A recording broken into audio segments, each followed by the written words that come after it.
Welcome to Entry Point Faith. Join us each week to discover fresh meaning in the world and find faith your way. Now, here is Pastor Nancy Lafferty. What is love, actually? You know, we have the same word, love, for all of the kinds of love that we have. There's romantic love between two people, there's family love, there's love that we have for our jobs, for our passion, for our friends, certainly for our pets.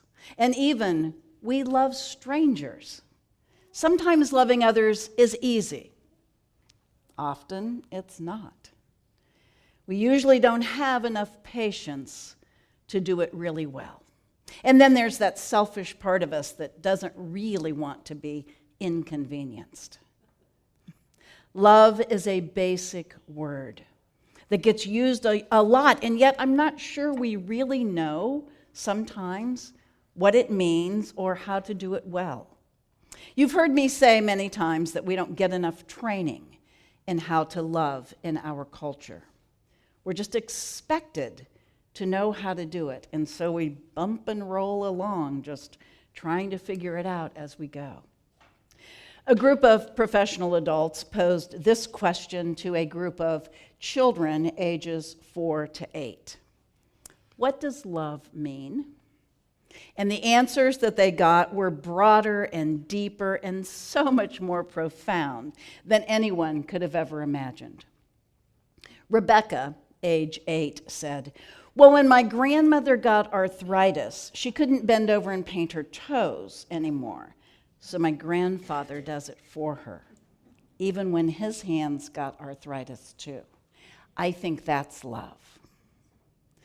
Billy, age 4, said these words, "When someone loves you, the way you say their name is different.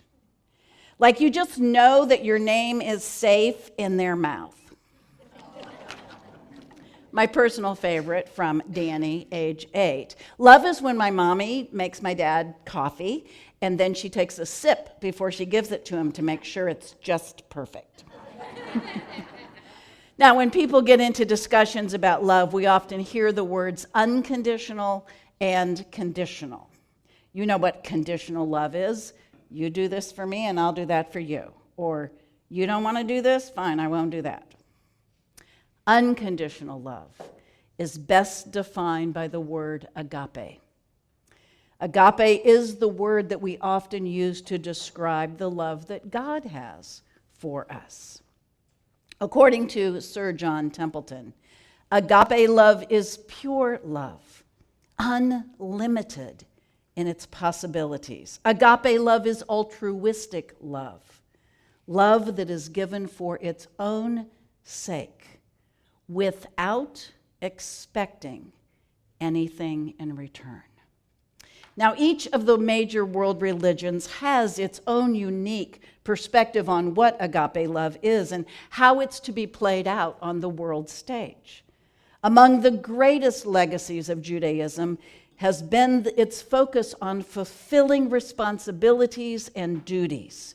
When other people are in need, we are commanded to come to their aid, even if we don't want to. Agape is central to the core of Judaism. Love of God means loving ourselves and loving others. In Christianity, we find several beautiful images of agape love. The clearest one is the notion that God cares for us like a shepherd cares for his sheep. Even if one sheep has wandered away, has gone astray, and is lost, the shepherd searches for it and returns it to the fold. No matter how dark or cold the night is, the shepherd searches until the lost sheep is found. Such is the enormity of God's love for us. In the Islamic context, we encounter the call to agape love wrapped in mercy and compassion, with over 190 references to mercy and compassion in the Quran. And finally, according to the religion of Confucianism, agape is found in a concept called gen, which is translated as virtue, goodness, charity, or love.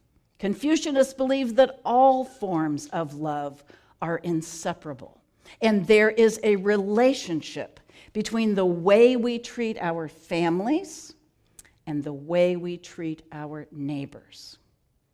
Agape love is active love, love that reaches out to other people. Agape love is joyful love, offered not out of obligation, but instead out of a spirit of compassion and hope. A 4-year-old boy lived next door to an elderly gentleman who had recently lost his wife. Upon looking out the window and seeing his neighbor man cry, little boy jumped up and ran outside and went into the old gentleman's yard. He stood next to him and he held his hand. When his mother walked over and then brought him back home and asked what he had said to the gentleman, the little boy said, "Nothing. I just helped him cry." What a beautiful example of love, actually. The clearest description of agape love, love for all humanity, can be found in these words, written by author C.W. Newman. Love is not a feeling. Love itself is an action. Love is the willing giving of self to another living being. Love is giving the life, time, energy, and resources that we would normally give or use for ourselves to someone else. Love is an action that enhances the well-being of another living being. A couple of years ago, I found myself suddenly stranded with car trouble. I told you this story a couple years ago, but I'm telling it again. I had pulled the car into a gas station, and after I filled up the tank, I was unable to start my car. And in fact, when I put the key in, the horn started honking. And I couldn't get the horn to stop honking, and I was sitting there tying up a space, and I know a matter of pressing the button could get the horn to stop, and so I thought, I just need some help. So I shut the door with the honking car sitting there, walked into the Speedway gas station, went up to the counter where 2 teenage guys were standing there working, and I wasn't really sure who I should be talking to, and I just kind of blurted out, "Hey guys, I'm really sorry, my car's out there honking, it's blocking a pump. I don't know what to do. Do any of you know anything about cars?" It was great. So the kid standing on the right just kind of looked off to the left, like something really important was going on over there. The other gentleman said, "Yeah, I think I can help you." And with that, he locked the register and walked out with me to my car. The opposite reactions of those 2 gentlemen fascinate me to this day. The silent one who simply looked away, and the other gentleman who decided that he would help me. He didn't know me, but there was a kindness and a compassion and a willingness to help me from that guy. So the one who chose to help me kind of looked out for me the whole rest of the ordeal. He kept reassuring me he would be there to help me, and if he couldn't fix it, I could get back into the store to warm up. And as it turned out, I ended up calling a tow truck because, of course, there were other issues. And then that young man kept a watchful eye on me. When I went back into the store to wait for the tow truck, he brought me a cup of coffee. And then he asked if there was anything else that he could do for me while I waited. When I was ready to leave, I went back inside and I thanked him profusely for his kindness and his compassion. And then I asked to speak to his manager, and I told his manager to give him a raise. I frequent that gas station all the time because of that young man. And I left that Speedway gas station that day with a renewed belief in people and in our capacity to offer help and to love each other, even strangers. Sometimes we struggle to see God, don't we? or to find God in our everyday life, or to believe that people could be good or kind. The Bible reminds us that no one has ever seen God. Yet if we love one another, God dwells in us. And God's love is brought to perfection in us. I don't know that kid's name. He doesn't know mine. We were complete strangers. But he was the picture of agape love. He understood I needed help, and he didn't look away. He helped me. What a beautiful example of love, actually.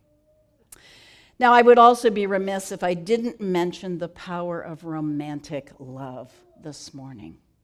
We all know what happens to us when we fall in love, when we find that person who adores us, who looks at us in a way that nobody else on this earth does.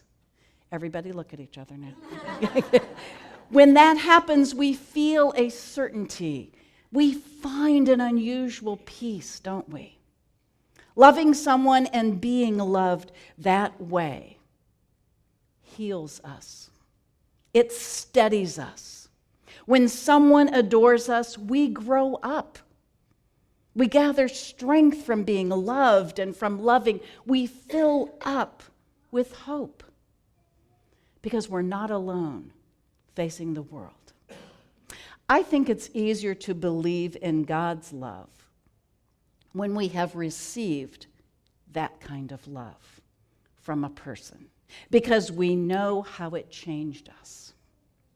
Author Bruce Coville wrote these words about the power of love. Nothing you love is lost.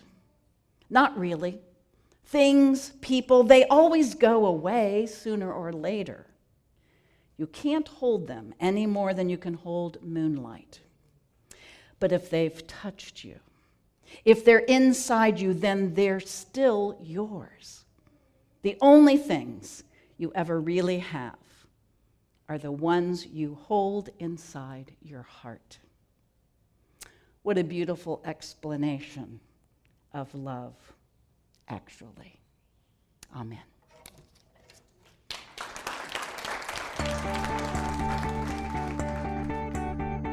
Thanks for listening in on this week's discussion on Entry Point Faith.